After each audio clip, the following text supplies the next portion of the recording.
Hey guys, it's Robert Gardner with the Robert Gardner Wellness Podcast. I've got Jennifer Brooks here with Matmagick.com. Also, Jennifer, just above you is your website, and just below you is your social media, mainly your Facebook and Instagram. I put that information there. Perfect. So what's going on? Ooh, yeah, I want. So, being in the reboot group, we see a lot of posts where people are like, I'm not sure if I want to do the 3-hour mats, or I don't think my clients will pay for it, or Yeah. whatever obstacles they're putting in front of themselves. I just want to say, back in April, we made that full switch to doing the mat-based work. We changed our business name. In June, we introduced the 3-hour mat at a 2-hour price. Our books were completely filled in June with 3-hour mat sessions. In July, raised the price just a little bit, just to prepare people to when it's going to be the full mat price, full 3-hour price, which would be $240. Still fully booked with the 3-hour mats. Come the next month, we went to the full price. The 3-hour mats dropped a little bit, but those that had tried it still continue to do it. The ones that are curious about it, they come in and do it. Some of them are starting with the 2-hour just because it's more affordable. But once they've had that 2-hour, they're like, yeah, I want the 3. Yep. So don't put obstacles in your way. You don't know what your clients want, what they need, what they can afford. And they don't know if they want it, need it, or can afford it until it's presented to them. Yeah, don't choose for the clients. I try to get the students to do what they want, whatever that is. If they take my work and they go, this mat thing's kind of weird, right? I just want to work on a table. And I go, great. Work on a table, use the stuff, use the tools, work on a table, change it. And they wind up with some service that's like deep compression, stretch therapy, pain relief. And they go, man, this is amazing. My clients are freaking out. And I go, yeah. And I know if they keep doing it on the table, they're going to go, oh man, that's why he's trying to get us on the mat. Because once they start using their legs more, they're what I'll hold up my knee and go, my elbow on steroids, my forearm on steroids. Yeah. They go, oh, that's why. If I try to tell them, well, there's more mobility on a mat, that doesn't really work. They have to see it in practice. I went up to Yelm to teach a class. Has that been 2 years ago? Yeah, it's been 2 years. Okay. I went to Arkansas and taught intro and table tie. It was the first in-person class, like in a group, that I had taught in a year. I've been in isolation with 4 camera angles, wireless audio, graphics, teaching over the internet, private live streams, group live streams. People are still saying, well, we can't learn online. And I'm like, okay. And I'm like, I just keep doing what I'm doing because it's working. Yeah. And when I talked to the students in Arkansas, I was a bit taken aback because I've taught intro and table tie in some form since, 10 years ago or more. And it's still the foundational curriculum, but being butt up against massage therapists in a group in another state, I realized just how far beyond massage my work had evolved, where I'm no longer speaking the same language. I'm having to change words to be able to try to convey to them what I'm doing, because they're like, what the hell is this mat thing? And then beyond that, they're like, he keeps raving on about social media and video production, and like, I don't even have a website. Like, the difference between me and the average therapist in the industry and the average student in class was so vast that I have to pare it down and use language differently to try to convey what it is we're doing and why. A lot of these therapists are Yeah. just service providers. They're just doling out a massage. They're not communicating with the client. They're not working on specific pain stuff. And I'm going, how do they survive? Yeah, we just had, or I just had a client come in, and this is the first time I've gotten this comment, which was so interesting. She did a 90-minute mat, and basically shows that because she'd never heard of it before and had been reading reviews about us, other people's comments in our local Facebook group. And so the interest was sparked. She came in and tried it. And when she was done, she's like, that wasn't massage, but that was better. But it's the first time I've heard somebody say that's not massage to us. Like, I know you get that a lot, but it was the first time the comment had been made to us, and by someone who's not a therapist, someone who has received massage a lot. And her take on it was like, yep, I want to keep doing that. That was better. The clients, the apprentices here in town do work, and I hear feedback from them in a much more ongoing way because I'm with them weekly doing trainings and working with them. And I keep repeating the fact that the clients aren't the problem. It's the massage therapist. The massage therapists are the ones who push back. Yeah. Massage therapists are the ones who don't like it. And fundamentally, it's because it's different. That's all. Has nothing to do with my personality, has nothing to do with me being a white guy. All those things factor in, but they're like, well, we don't like that you're changing things. And I go, okay. Next. I don't get negative feedback from clients.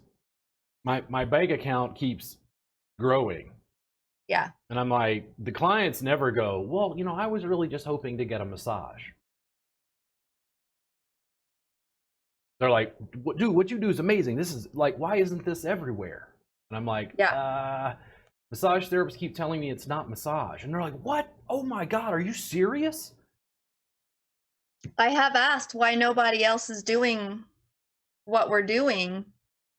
And I mean, I'm like, well, because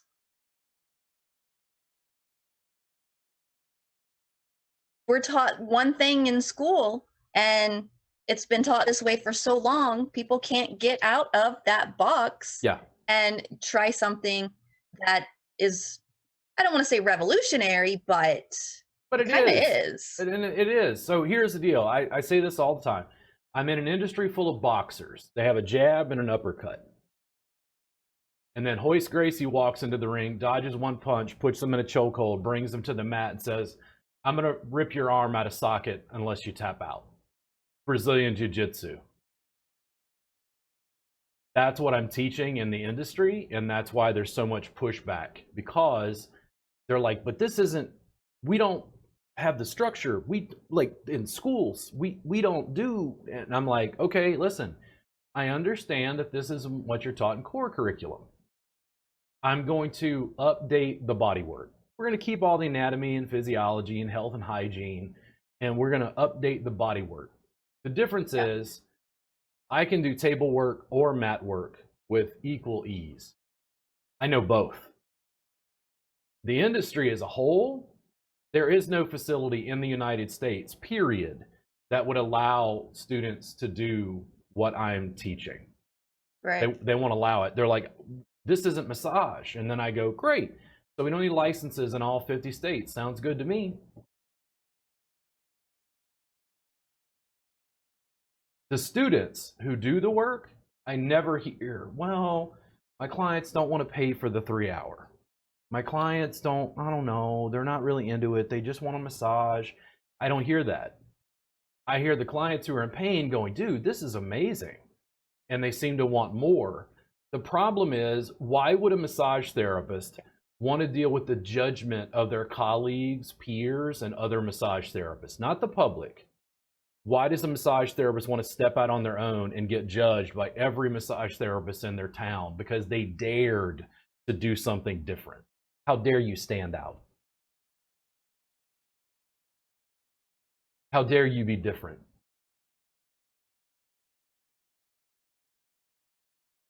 But it's worked to our advantage by being different, by standing out. Like, we are being referred to by chiropractors, by physical therapists, by your general practitioner, and they're saying, because what we do is different. What we do is getting down to the root of the problem, helping them change their patterns and figure out what they are doing in their daily life that is causing the pain issues, so that what we work on the mat then carries over into their everyday, and they're doing that for themselves. I mean, Netflix is, common now. That subscription model. There's Disney Plus and Hulu and other things. I always see that meme where it's like the grandma at the walker, and it's like, I remember when Netflix used to come in the mail, and they're like, "Oh, are you okay, grandma?" Hey, I'm that grandma. I don't know, and I laugh because I'm 44 and I remember that as well. People are resistant to change. It doesn't matter if the change long-term benefits them. People still kind of reminisce about, I don't know, albums in the 70s. The artwork was bigger. It's like people just resist change. They don't like it. They're not particularly fond of it. I mean, and myself included sometimes. Facebook changes their ad manager thing, and I'm like, why are you destroying my life? Just mat-based work. Don't worry about it being Thai, energy, theory, pain science, biomechanics. Mat. Think about the message to the average massage therapist who has been completely encultured to table work. And I come in and go, yeah, we're doing something different now. Here's a mat. Think about how unsettling that is to their consciousness. It's scary at first. I remember thinking, what are you going to do on this thing? Yep. And how do I massage on a mat? And it was having to change that way of thinking of, I'm not doing the sliding glides, I'm doing something deeper. Table base and effleurage. If you take away the table and take away effleurage, you just took a competent massage therapist and turned them into an infant. They have no idea what they're doing. They don't understand what techniques are we using? And I'm like, primarily compression and mobility. And they go, well, my client has upper back and neck pain. And I'm like, put them on their side. And they go, well, we didn't learn side lying in school. And I go, I know, but we're gonna do something a little different now. Now, the reason I call my knee an elbow on steroids is because if I just show them how to use their knee, they're like, I don't understand. We don't use our knees. We weren't taught to do that in school. Make sense? You have to connect it to what they already know. The reason I'm having a better result by putting anatomy on screen is because I have to connect the work to the stuff that the therapists already know. If I just used lots of yoga props and was teaching people breathing exercises and doing the same manual therapy and manual assists, the massage therapist won't want it because they're going to go, I don't understand. This is like yoga. And I'm like, this is just a further expression of what I've been teaching you, and you're not understanding that I don't have any interest in doing massage. I'm trying to help people with a chronic pain and mobility problem. But you have to connect in a way that they're familiar with. Are therapists familiar with the mat?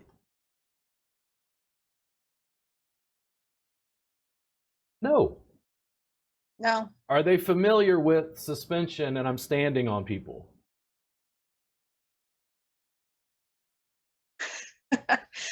Outside of Ashiatsu, no. And it's dangerous. Are they familiar with somebody who makes video obsessively and continues bombing all of his social media, including TikTok, with like video of the stuff? No. All the categorizations, I continue to connect it to what they know.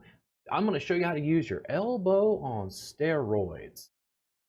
And they go, oh, so the knee is like a bigger, yeah, it is. It's kind of like a bigger elbow.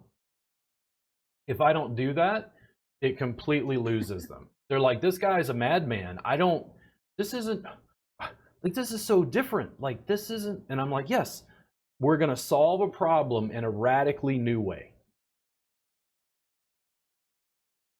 The feedback I get isn't that it isn't works. The feedback is, but this isn't what we're used to selling. And I'm like, correct. I'm going to teach you how to do it for $7 a month. And they go, but we can't learn online. I'm like, I know you think that. But we have new shit now, including 4 camera angles and anatomy on screen, and you can work with us live in groups. Now, remember how I said the mat was weird to begin with? Now, try to, in their brain, somebody's new, they've never talked to me, they're seeing this podcast for the first time, they're seeing this video. How the hell are they going to understand when they're over here? How are they going to understand that and process it? They have to see it. They have to feel it. And then they go, oh, but there's nobody to work on me. And I go, okay, so get the people in your community, licensed or otherwise. I'm going to train you live. It's only going to cost $100 a month. And they're like, wait, what? You mean they don't have to have a license? And I'm like, I don't know. You get people who can work on you, and I will teach them how to work on you. And they're like, but they don't have to pay? And I'm like, how do I explain it, Jennifer?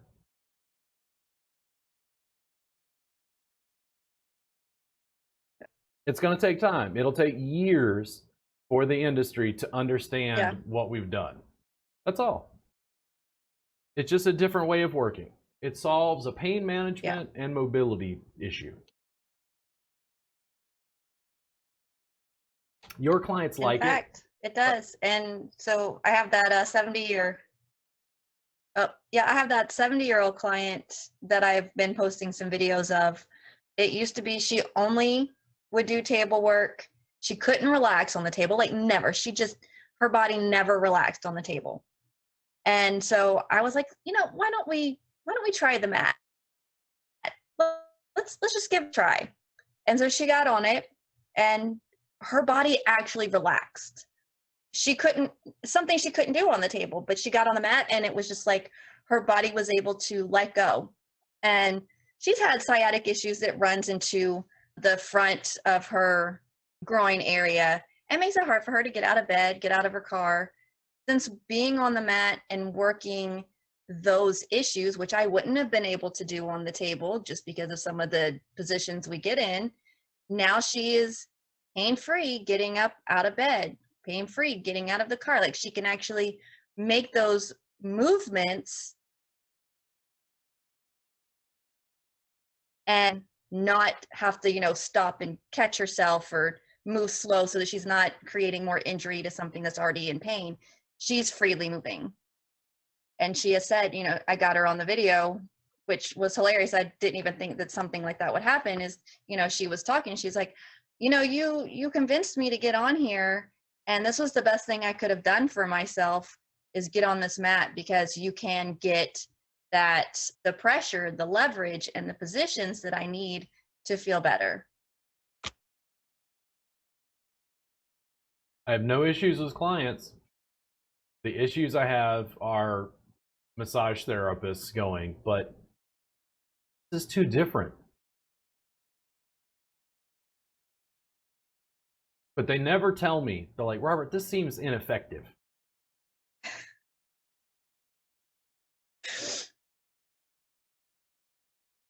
Slide and glide is ineffective.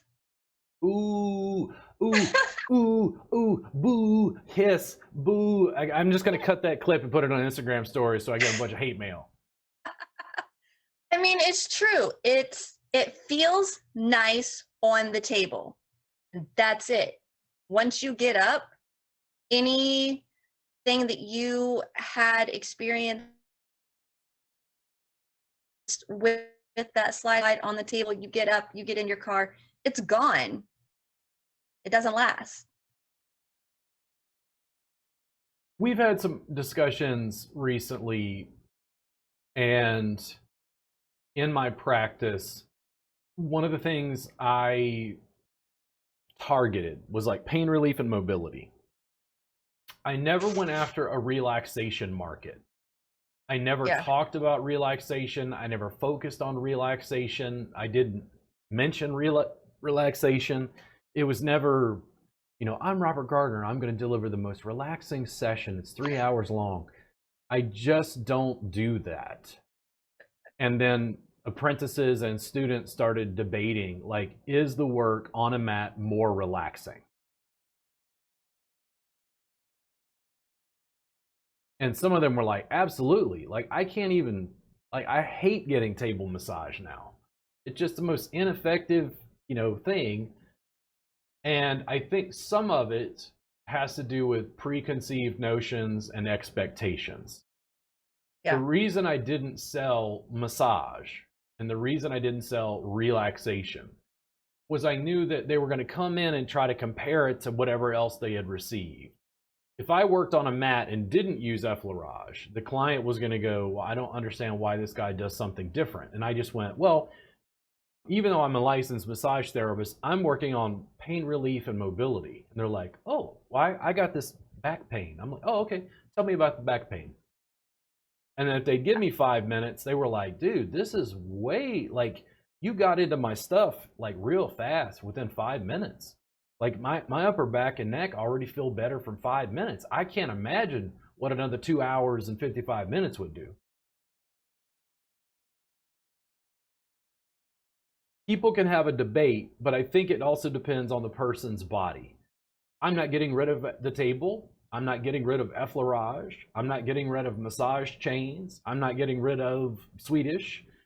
I'm just saying there's an alternative. There's other stuff that we can do. There's other services that can be sold to the public and packaged in different ways that's beneficial to the therapists and beneficial to the clients.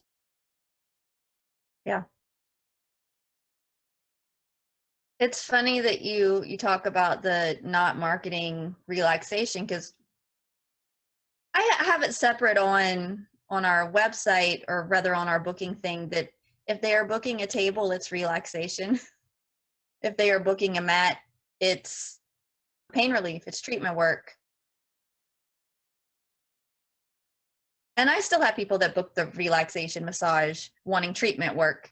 And I will start out doing mat on the table so that they can get that feeling of, oh, this is what you're actually, you know, this is what you're trying to achieve, is something different. But I've had so many clients during those 3-hour massages that they are knocked out, snoring on the mat, because we work slowly and deeply, and we are getting that parasympathetic response that people are seeking with that table relaxation. But when they're on the mat and we're doing that deeper work and they're getting that relaxation, they're also getting the treatment work. They're getting the pain relief. And that double whammy really, I think, sets the whole thing apart. Because when you look at Thai massage and you look at the Thai massage videos or traditional Thai, you see these people being thrown around pretty quickly and moved around in these stretches that, and I've heard from other clients, that are painful because it's such a fast moving therapy session, where what we're doing on the mat ends up being slow and controlled, and at their pace, their body gets to relax and get that little treatment of, you know, when they're in that parasympathetic response of relaxing, we can actually get deeper and more effective work done on them. But I don't want to, you know, promote it as relaxation massage either. The challenge was going out into a massage marketplace and going, hey, I do massage, and trying to stand out. Yeah. At most, via my website, I said, listen, I do Thai massage, and then tons of photos and videos. Mat-based. There was no table on the menu of services. It got to the point where it was like the only services available was a 3-hour reboot and a 90-minute belly reboot. They're like, oh my God, what the hell is this guy doing? Yeah. And it wasn't for everybody, but the people who liked it were like, dude, this shit is amazing. Dude, why isn't this everywhere? Yeah. And that's the question we get. Why aren't more people doing it? Why isn't this more available in other places? Because massage therapists are followers. They're not leaders. Massage therapists are afraid to stand out not because they're afraid of the judgment of the public, they're afraid of the judgment of their teachers, school owners, professional organizations, other massage therapists. They're afraid of the haterade that's going to come when they actually follow their dreams and do what they want to do. Because, well, it's different. How dare they think massage therapists are crabs in a bucket? You try to stand out and they're grabbing you and pulling you back in. There's space in the marketplace. It's not just my work. Watsu, aquatic therapies, therapeutic flight, yoga therapy blended with Thai massage. Like, not just my work. Lomi Lomi. How much Lomi Lomi is really available in the U.S. marketplace? Not a lot. I think I know of 2 practitioners in a 50-mile radius. The marketplace is going to diversify, and you and I and our practices are a part of that differentiation. There will have to be enough therapists doing mat work, kicking ass, taking names, making video at scale, where the rest of the industry goes, oh shit. Like, we're not set up for this mat thing, but all these people are requesting it now. When therapists see other people winning, that's when they want to do it, because now it's safe. But they don't want to be the early adopter. They don't want to be the person that stands out and gets a bunch of hate mail like me. Make sense? Mm-hmm. Like, massage therapists didn't become massage therapists to like break the mold and be entrepreneurs. They became massage therapists to deliver the service that they were taught in school to be able to help their clients doing a handy dandy fancy massage.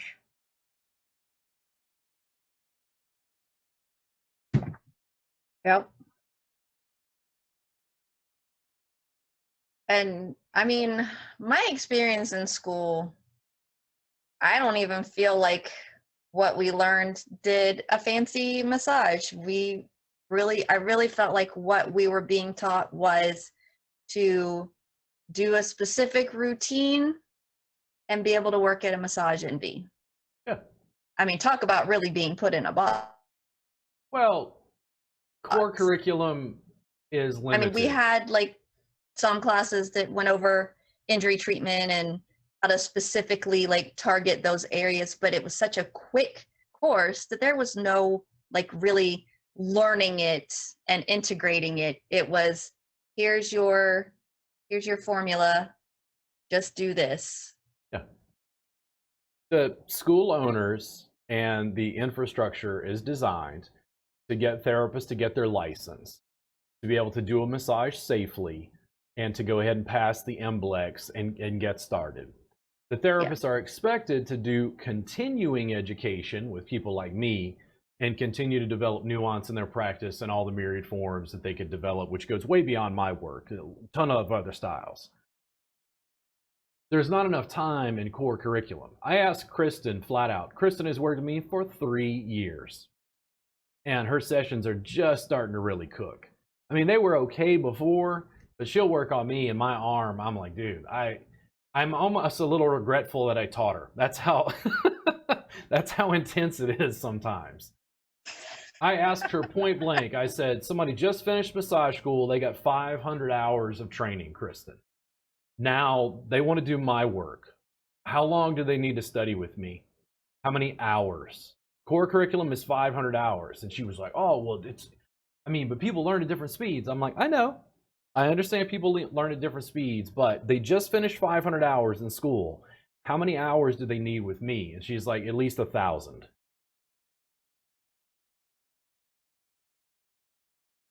I mean, I know I practiced and studied and watched all of your videos and, got your workbooks and your DVDs. And it was 2.5 years before I actually integrated into my business, because I wanted to know what I was doing, be prepared, and be confident. And that wasn't going to happen in one 3-day live No. class. The students, when they come in and take intro tie or table tie, they think I'm just giving them a supplement to their practice. And I'm going, no, I'm trying to bring you over here. Yeah.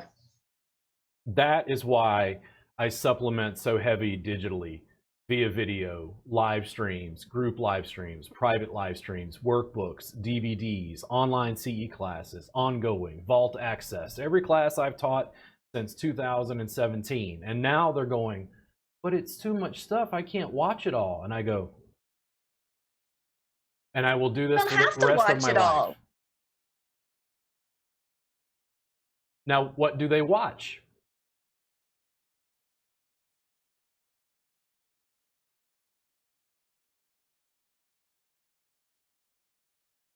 My video cut out right at the end of what you were saying. So what do they watch? You say they don't have to watch it all. What do they have to watch? Yeah. You know what I do when I'm going through the vault is looking specifically for, and not all of them are titled specifically enough that you can do this, but if I'm like, okay, I've got this person that has carpal tunnel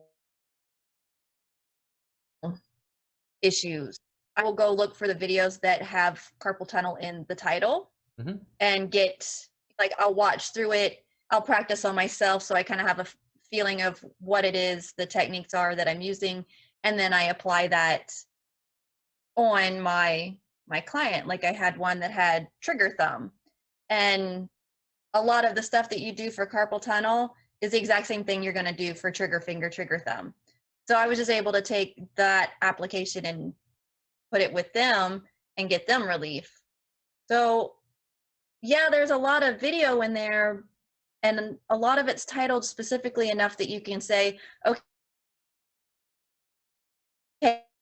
I need to know this thing, and I can go learn that technique, and just take one or two pieces out of that video and apply it in your practice. I continue to make specific CE courses on specific pain problems, and I'm getting ready to add the reference course. There's going to be a map of the human body. They're going to click on the shoulder, and it's going to say anterior deltoid. And I'm going to show an anterior deltoid video on a table, on a mat, with suspension and self-care. And the student will come in, they will watch that one video on a table, watch it on a mat, and go, holy shit, what the hell is, oh my God, I've never seen suspension, oh my God. And you know what? Very rarely will they go and watch an entire intro tie class or table tie class. I have tried. I have tried, but I'm like, oh, this is boring and it's so long that I'll like just skip through a lot of what's happening and try to get to areas in that video that are relevant to what I'm doing at the moment. Are more likely to use the reference course, and that's why I'm building it. Yeah. I've done everything I can to break it down, and here's the deal. That 700 pages of sequence manuals and 9 DVDs was to get them started, just so they understand how to use their body on a mat. And then I go, cool, now that you know how to use your body on a mat, now let's apply it to specific issues. Because they're like, well, how do I work on this? And how do I work on that? And I'm like, it depends on where your client has pain. And they're like, what? I'm like, how do I explain jazz and improvisation to someone who's still learning scales? Dun, dun, dun, dun, dun, dun, dun, dun, dun, dun, dun, dun, dun. Practice. I'm teaching them a mat-based discipline, and they work on a table. It takes time. That's all I can say. I'm going to keep working at it. It's growing, it's building, it's good. I make it better.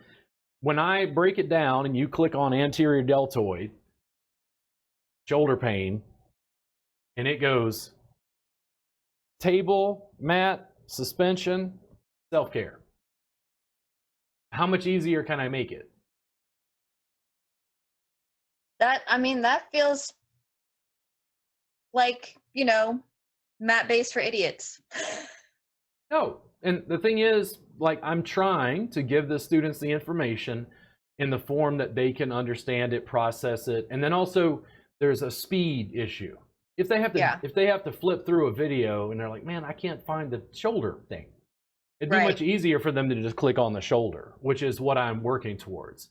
When I shoot those videos, people were telling me to repackage stuff. I'm like, nope, can't, nope. And they're like, why? Dude, if you shoot, you're gonna take one muscle and shoot 4 videos? And I'm like, yeah. And they're like, dude, that's a huge amount of time. And I go, listen, I have to put the anatomy in the video. If I don't have the anatomy in the video, they lose it. They don't have a frame of reference. The video we're shooting now is from 4 camera angles. They need to see what I'm doing on a table from 4 camera angles with anatomy on screen, and I'm addressing just the anterior deltoid.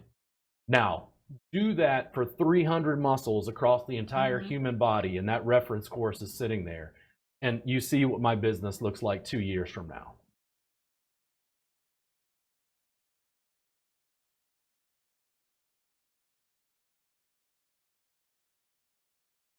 Just the thought of all of that work is like, but the ability to have that reference model and be able to go in and click on something and even be able to do that while I might be in with a client and say, hey, I'm, like, let me double check on this technique. I want to make sure I'm offering you the best that I can so that you walk out of here pain free. Let's, like doctors sometimes pull up Google. Hey, now I'm going to pull up Robert Gardner. Yep. The other point is, Liv has seen this because Liv is doing private trainings with me. Essentially a similar camera setup, but when I press a button, I'm flipping images. So if she asks for stuff on the peroneals, I flip up peroneus longus and peroneus brevis as I'm working. But I'm here working on a model. And then I'm watching her work on Christian, her son, live. We're doing a one-on-one consult. She's getting a direct answer to her question, showing how I'm leveraging mechanics on the mat. And she just like turns everything off when we're done and goes, oh my God, Robert just answered my question and I didn't even have to leave my studio. And I go, yeah. And she can see it and go, oh my, like, why does she want to pay hundreds of dollars to like travel when she can do it from the comfort of her studio and save money? Yeah. That takes time. The stuff I'm teaching is already pretty weird. I think about this sometimes. Do you have a lot of regrets in business? Not doing the mat base sooner. I like that. I'll cut that. I'll make that a little clip. I think about it sometimes. I don't tend to live in the past. I'm very like, here where we are now, and then let's make it better. The past, well, we did the best we could. I got divorced. Okay, well, you did the best you could. Okay, like relationships come and go. Like, well, I didn't, help as many. I'm like, okay, but you did that. Like, what? You can't go back, right? So I tend to focus on the present and go, make it better. When I think about it, sometimes the only thing I start to regret is the amount of time I have lost being irritated or upset about the opinions of losers in the massage industry who call me names and say bad things and screenshot stuff and call me fat, and, like all sorts of weird stuff. The amount of time I spent irritated about that is the only thing I think of that I'm like, oh, I wish I could have done something different. I want my time back. Increasingly, I'm like, I don't care what you think. And that makes people even more angry because you're supposed to kowtow to social pressure. You're supposed to, no, we were taught to do it this way. And I'm like, well, I mean, that's cool, but this is continuing education. We're gonna do things a little different. I'm gonna show you how to use your elbow on steroids. I watch a lot of Bob Ross now. I'm working on it, man. I'm like, change your language, Robert. Your language is too harsh. You're making people angry. You're too much like the drill instructor from Full Metal Jacket. You got a Bob Ross nougaty center, warm-hearted thing, but you gotta like down. You gotta pull just a little bit. You gotta pull down the drill instructor from Full Metal Jacket. You gotta go towards the Bob Ross thing. And I go, it's an elbow on steroids, and I'm amazed at how quickly these therapists go, oh, wow, a new tool. But you have to connect it to what they know. That's the reason for the anatomy. That's the reason for the ongoing video production, tying it into things they've seen before. It's why I stress video production for so many of the students. The more people in the industry see it, the more they're going to have to, God damn it, these goddamn map people are like, oh, but we won't go away, because it's like, I'm not hearing it's ineffective. I'm hearing, why the hell aren't other therapists doing this? And I'm like, because they don't know about it yet. That's all. Yeah. But it's, it's getting out there. I recently saw one of our local here in Yelm therapists talking about on her stories, as she's trying to find her own niche, some of the continuing ed that she was looking at. And one of them, she happened to mention mat-based therapy. And at first I was like, oh no, honey, that's my niche in this town. And then I was like, but if that's what she wants to learn, I want her to learn it. Come learn with me. Let's do this together, because I believe in community over competition. The marketplace, even in Yelm, is vast. Yeah. How many more clients would you have to be like just completely booked? You couldn't even take new clients. How many more clients would you have to have? We're almost there. Like, it was initially that you couldn't book with me for 6 weeks, and Ian was getting all like the last minute clients. Well, now he's booked out, or getting booked out, and I'm getting booked out, that people are now looking ahead 3 weeks for both of us. And this is generally like September, October. It can generally be a little slow because of school and stuff, but we're not really seeing that for us, because we're doing something different, and that's what people see. The hardest thing, and I work on this myself, that competition thing. Massage therapists are very like crabs in a bucket. They're worried about competition. They're worried somebody's going to stand out and take clients, and they're not going to stand out and be special, or whatever. And it's like, man, listen, there's too many people in pain. Yeah. I can't even touch the Austin marketplace. Not even touch. I started teaching because I was like, dude, you're gonna go nuts. Like, you're gonna be in session 6 hours a day, 4 days a week, and you're gonna have a very distinct idea that you're helping 20 people. And they're living great lives, but I want to help, 10,000 people. Yeah. And I can help other therapists. If the therapists start forming in groups, CE party, continuing education party, and now we have satellite groups, and those satellite groups have 10 therapists per group, and there's 50 states. So let's say there's 10 and there's 50 states. We'll just say there's one per state just to make it easy. Oh, okay, now every CE party at class I have, 100 people pay and 500 people study with me per class. I can't put 500 students in a room, but I can put 10. And I could have you lead and have you be lead therapist. And then they're studying with you. And then more people are getting to work. And they're like, but people start to do this. They come into my business. And they're like, dude, but you're creating a problem. And I'm like, what's a problem? They're like, dude, there's going to be competition, bro. If this works, people are going to steal your stuff. And I'm like, they're going to steal the stuff I've been trying to give away for 12 years on YouTube? Take it. I've been trying to get you to take it for 12 years. When we think about when we think about competition in this style, but okay, this is one style. We'll just use Yelm as an example. We have 10 massage therapists here.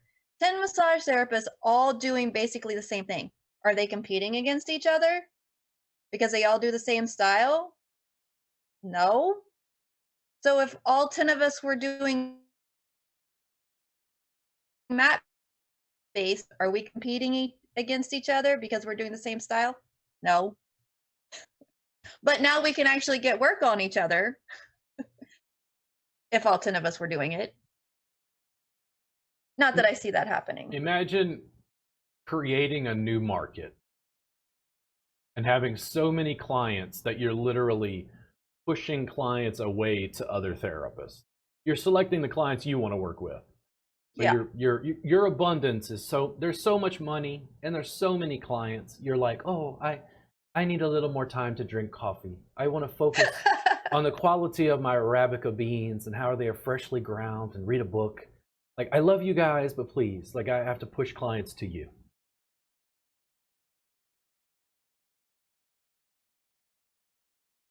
I don't want to worry about where the rent money comes from.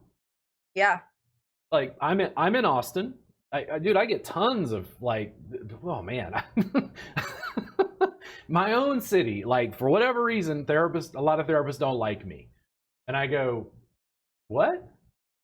And then people are like, dude, why do they dislike you so much? And I go, I don't know. I mean, I guess because I'm doing something different and I'm very unapologetic about it. I'm like, but here's the thing. I had to tell them, like, have they met me? Have they hung out with me? Have they asked me for business advice? Have they come in for training? Have they, like, if a therapist wrote me today and said, listen, I'm dying. Like, it's COVID. I need clients. My hands are killing me.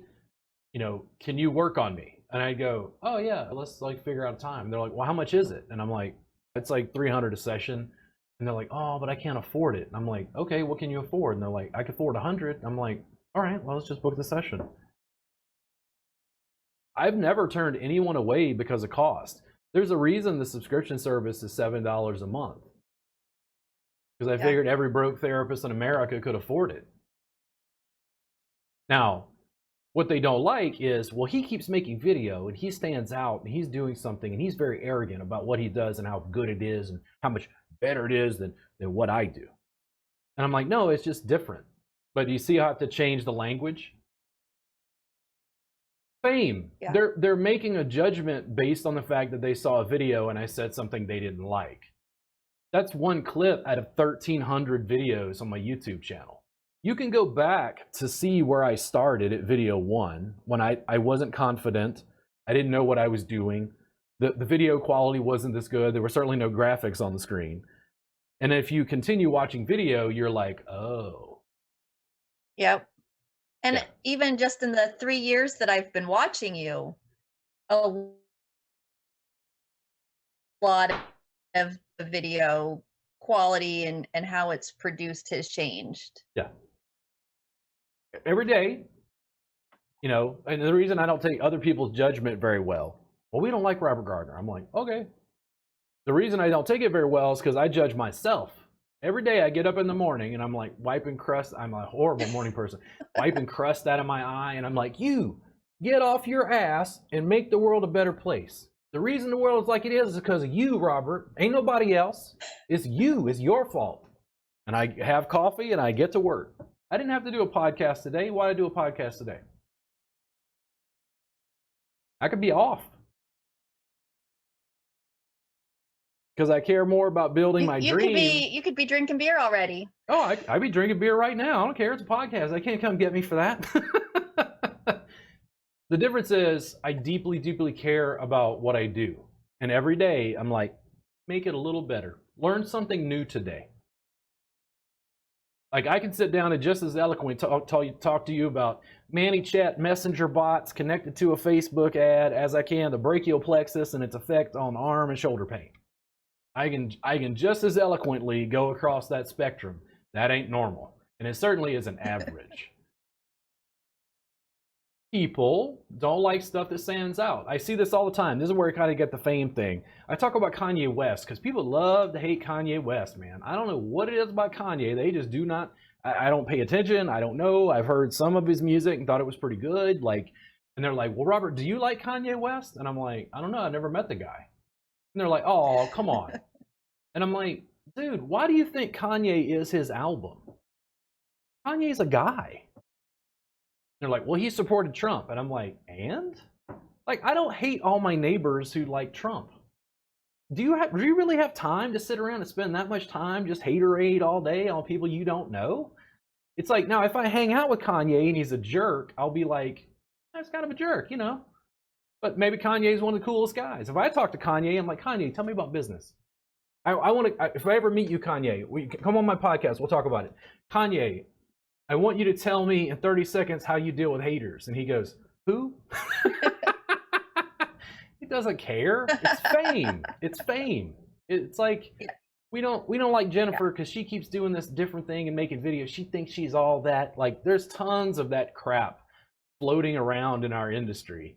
That's the only thing I really regret, is spending too much time spinning my wheels because Kathy in Oklahoma didn't like it. I don't even think about it, honestly. I'm busy. I've got Kids. stuff to do. I don't have time to think about what other people think about me. What I care about is my clients, and are they feeling better? Are they moving better? Are they living better? That's who matters. And here's your ad. Hey, I'm Jennifer Brooks. I'm in Yelm, Washington. I would love for you to come in and get a mat-based session with me because I want to show you how you can live a better life. Now, you ever seen a massage ad like that? Nope. And they go, whoa, what the I hell don't was see that? I don't see any of our I don't think any of our local therapists do ads. Yeah. At least I've never seen any. Yeah. And if that's the kind of marketing you like, and it works, and it's affordable, and it gets more people to see you, be interested in you, build your practice, I think it's a great way to go. Yeah. And we're talking. I don't know if it's something that we necessarily need to do, because we get so much through our local Facebook group, through word of mouth, through Google. Yep.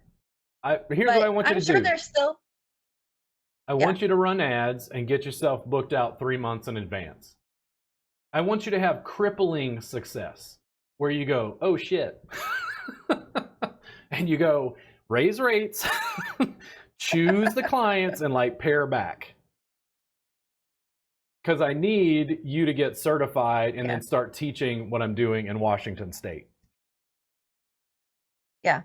And that's my goal. Expand. Yeah. Yeah. Are you having any challenges in the business?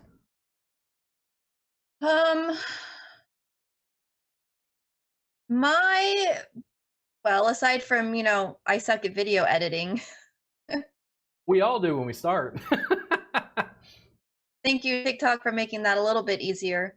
I think since we moved spaces, I'm finding it more challenging for me to have the confidence to say, let's record this session. And some of that comes in that now that I've got so much space, I can move my camera around to get better angles. And then I feel like I'm disrupting the massage by saying, hold on, I need to readjust the camera. So I'm only doing it with those clients that I've already got a really good rapport with. What camera are you using? I'm using my phone. Okay. For now, that's what I have. Go to Amazon, do some basic research, and I want you to buy 3 more phones and tripods. Now you have 4 cameras and 4 tripods for multiple angles, and you go record, record, record, record. You don't have to move nothing. Once you get it in a good spot, you just let it record until it runs out, and now you've got video. Make sense? Yeah. Yeah, I started looking at some cameras that are actually cheaper than buying another phone, that are specifically set up for, like, I guess they're marketed as YouTube cameras, but they, like an actual video camera that's got all of the whatever, for like $150. Yeah. And so I was looking at maybe getting 1 or 2 of those. Mm-hmm. Start small. Students always like, what kind of camera? And I'm like, dude, well, like, what do you want to do? And they're like, well, I want to make Instagram videos. I'm like, Yeah. get a lav mic and like plug it into your phone. So you got a good microphone or whatever to pick up what you're doing. And they're like, oh, I didn't know you could do that. It's like, yeah. Like once you start playing with the AV technology, it's really all over the map. They have to be able to start making any video. In other words, horrible video. Because how do you feel about your videos from one camera angle right now? Yeah. How do you feel about it? And the one camera angle isn't terrible, other than having to constantly move it around as I move.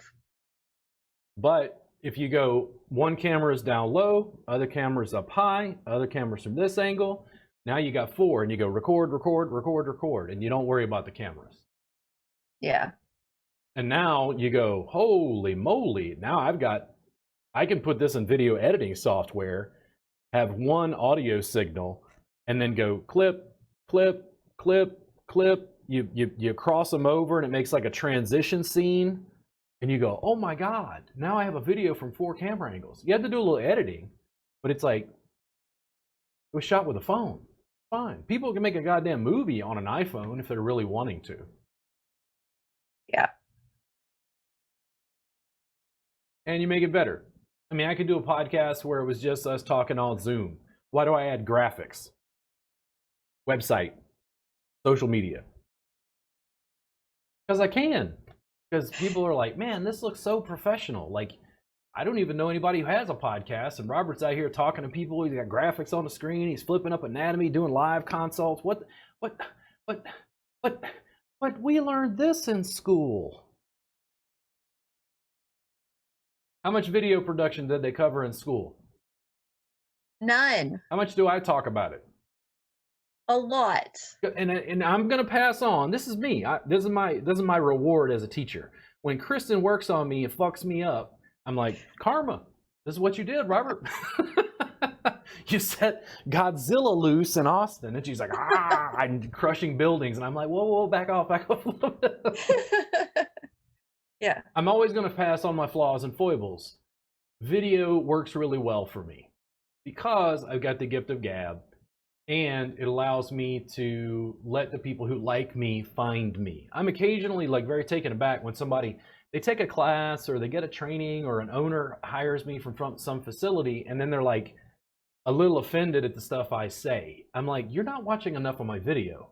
That video is designed to woo the people I really want to work with and get rid of Karens simultaneously.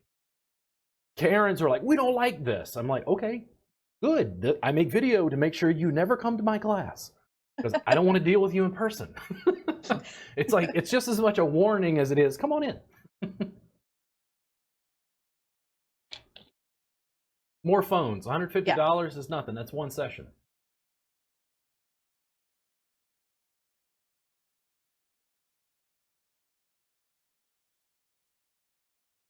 Editing software is free, or it can be. So what editing software what is that called? Shotcut. Shotcut. Completely open source. A 19-year-old in London in a hoodie on YouTube taught me how to use it. And I thanked him on Instagram. He was like, oh, cool, man. Yeah. And it gave me enough. It's not perfect, but it gave me enough to like, oh my God, it's like a new art form. This is like collage. I could take old video, new video, and a Kristen video and stick it together and put some audio and put some graphics. Like you could do all sorts of stuff. And Shotcut is free. There's other video editing software. They've got differences. Don't be so fixated on like what kind of software. Just continue to use what you've got and build. This is why I want them to start making video with this. Because once they make video with this, it's getting them comfortable on screen. So when they get the good camera, ooh. When they get, oh, multicam, ooh. Oh, wow, we can live stream? I'm like, yeah. Tons of options. Tons of options. It's definitely how you eat an elephant, one bite at a time. The whole reason my business has grown and continues to evolve the way it is very consistent and like, make it better. Every day, make it better. I spent hours this morning uploading video, writing a title, writing description, getting it ready to post, scheduling stuff. I'm still, it's been like 2 years. Business Manager on Facebook is a behemoth of just a monstrosity of annoyance to me, because I'm still trying to figure out how to use it. And I just think I finally cracked it enough where I went, oh. But if you don't know how to use the software, it's overwhelming, right? Yeah. Like the first time you look at Shotcut or whatever video editing software, you can be like, oh man, what did I? But once you know, it's like click, click, click, click. It's just like Facebook. The reason people use Facebook Live is you just put your phone on a tripod and press a button. Facebook's done the work for us. Once you start having to click buttons and using multiple pieces of software, it starts to get kind of weird very fast. For sure. It's why you like TikTok, because the editing software is kind of inside the app. It's inside the app, and it makes things a lot easier. You have everything right there, and there's very minimal, like tutorials that you need in order to use it, where some of the other editing apps that I've used that come with the iPhone, they're just hours of tutorials that you need in order to put something decent together. TikTok just makes it easy. I like easy. Yeah, what kind of camera do I use? What kind of computer do I get? I'm like, you just use what you got and keep building. Kristen and I have regular debates because she's an iPhone user, and I'm like, ugh, Apple products, ugh. Because I'm Android. Get it? Yeah, like, okay, Apple, you're a cool company, but get out of my face. I got shit to do. Like, your shit doesn't integrate with other stuff, and you're fighting me, and they got to have different software to do stuff, and she can't use her iPhone to download a link from a Google Drive for videos that I made for her. And I'm like, Kristen, we're not having this conversation. Like, I gave you a computer. Go to your computer, download the videos, and oh, it's so much work.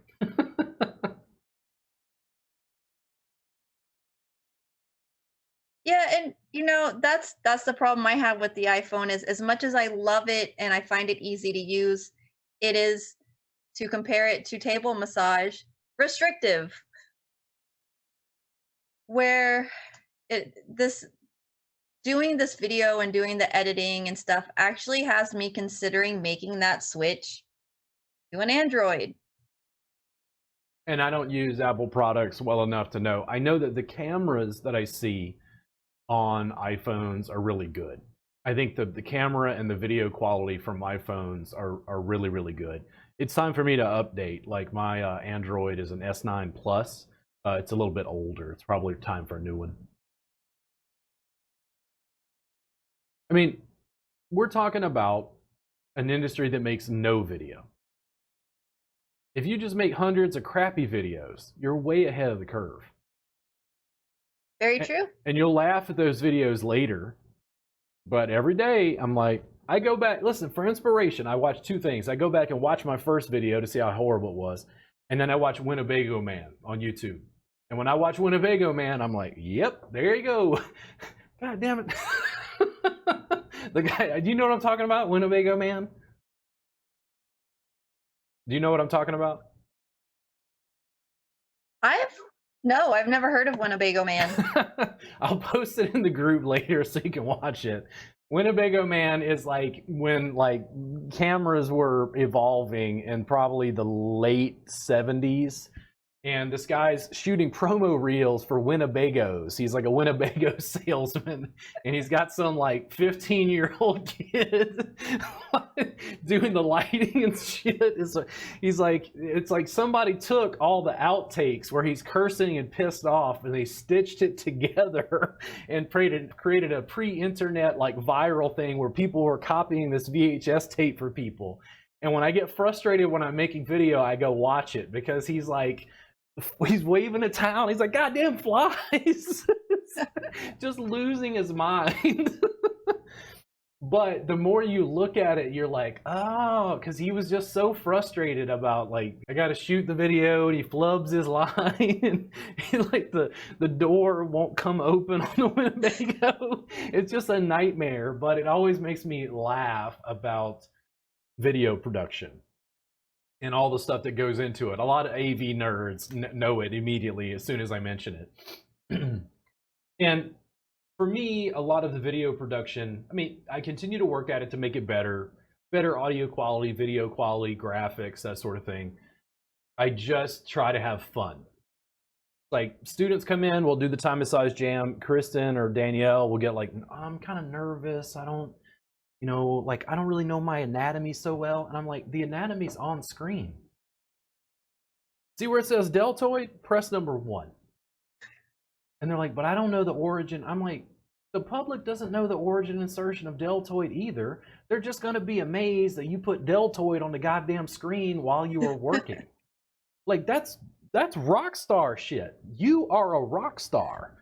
I don't know origin insertion of like anterior, middle, posterior deltoid. Like, I have to go look it up on Google. You say deltoid, press a button, and deltoid comes up on screen. That covers a whole lot of bases. Yeah. Have fun. Show them who you are. They go, oh, but like my makeup isn't done, and I gained weight, and I got to wear black because it's going to cover up my weight gain. And I'm like, listen, I'm fat, old, covered in moles. My hair's splayed out. I'm thinning hair in the front. I curse, like, just like, I'll literally have a blemish. Be like, look at this blemish. Why did I got to have a blemish on the day I'm shooting a video? This is bullshit. And then carry on right with the review. And here's what happens. People are so happy that I'm a real person. And that is what I can't give your clients. They want Jennifer Brooks. And sometimes Jennifer Brooks is headed up to here with the kids. And people go, wow, she's a real mom just like me. And they feel closer to you. Yeah. Yeah, in fact, I think one of our top TikTok videos has our 4-year-old interrupting as we're trying to like show self stretch on the pecs, and he's just like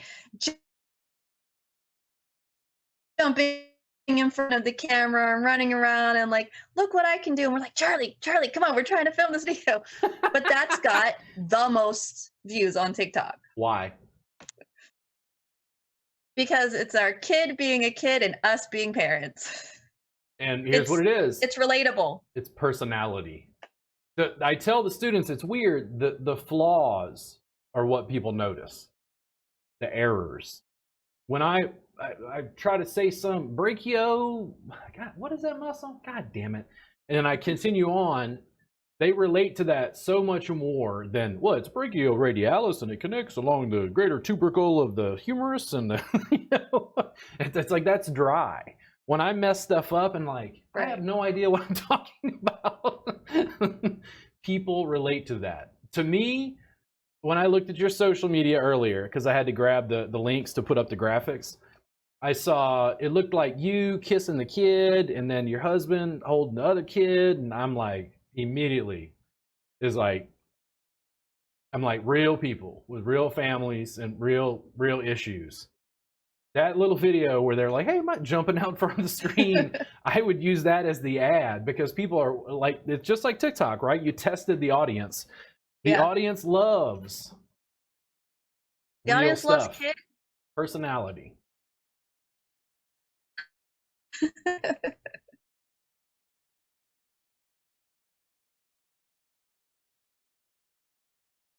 They're using perfection as an excuse. Well, I want to make sure my stuff is perfect. And I'm like, you want to be perfect in the era of TikTok? You're just afraid of people's judgment. People are losers. Anybody who'd spend time writing negative comments, Sally Bong Rips 420 okay at yahoo.com. Who cares what she thinks? Yeah. They're so afraid of like, oh, but people are going to judge me. And I'm like, yes. And I hate to say this, but you want people to judge you because your haters are going to promote your work and more people are going to see it. You can't produce anything and everybody's going to like it. I think Bob Ross is a cool guy. I watch him. I watch his show. I learned tons about painting, stuff I don't know about wet on wet technique. Did everybody like Bob Ross? Oh, there were probably artists who are like, screw Bob Ross. That's not real painting. That's the deal.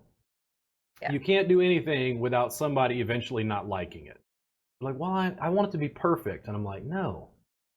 Is your body work ever perfect? The sessions ever perfect? Is the video ever going to be perfect?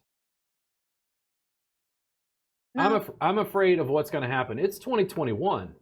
What happens in 2030, 9 years from now, by the way? 2030. And you're a massage therapist and you don't make video. Do you even exist in the marketplace? Potentially not. I'm like, dude, I'm running 4 camera angles teaching live online, and I'm told, well, we can't learn online. And I'm like, hey guys, well, we're gonna use our elbow on steroids.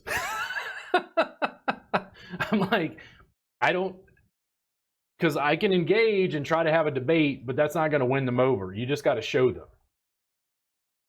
If you keep showing people what you do, it's going to allow people to choose you. And they're going to relate that you like coffee, and they're going to relate that you like magic, and they're going to relate that you're married, and they're going to relate that you have kids, and they're going to relate that you garden or whatever it is that's floating through your social media. And then they're like, she's my therapist.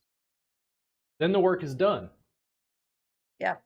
When students don't want to make video, especially because we have a mat-based close-on discipline, that's where things really shifted for me. Once I understood that, once I really saw it, I was like, dude, what the hell have you been doing?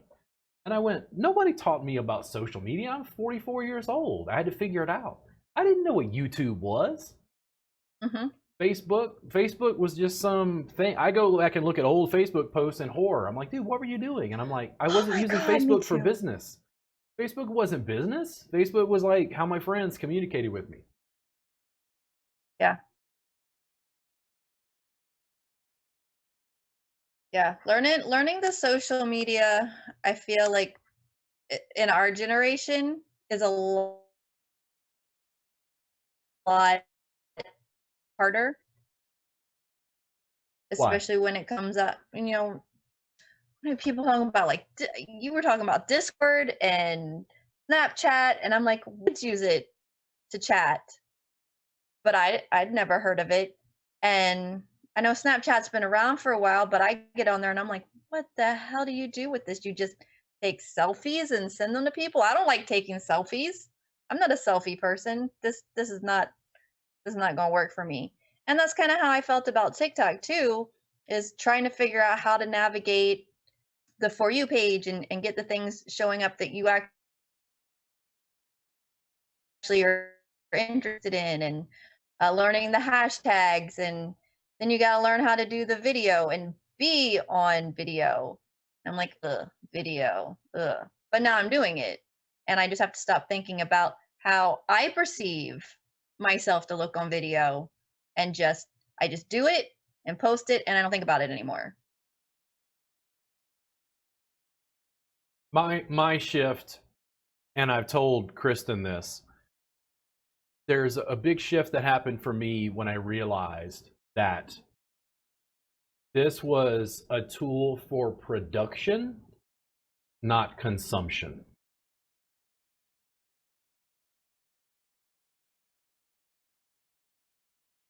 This is a production tool, not a consumption tool.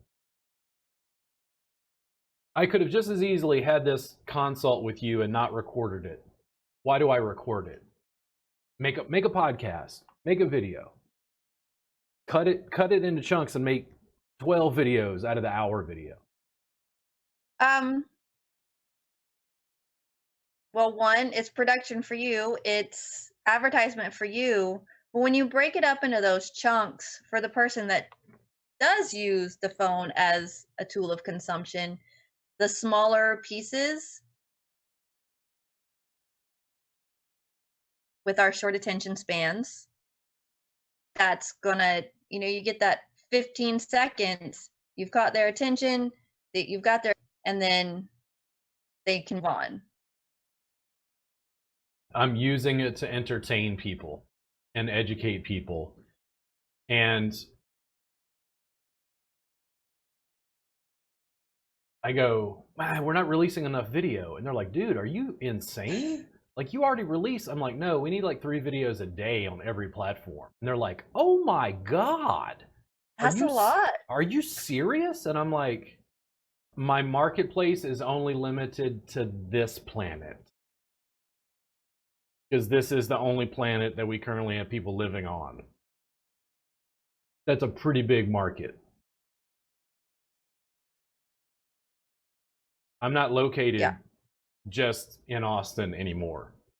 Like, there are subscribers in Latvia and the Netherlands and Spain and Argentina and Laos. You know, it's like you draw people into your message and keep building.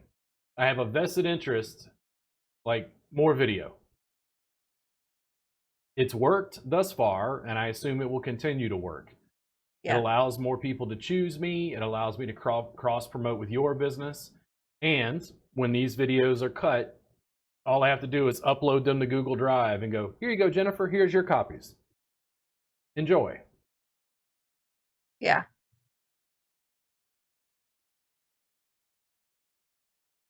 If I talk to therapists right now about video production in the subscribers group, it's overwhelming. If I tell the subscribers in the group, hey guys, you need to start a podcast, they're like, what the hell does a podcast have to do with? I'm like, it goes in people's ear. They can listen to it while they're in the shower or in the car. Yeah. You got to get up and go? Yep. It's that time. Cool. So any closing thoughts?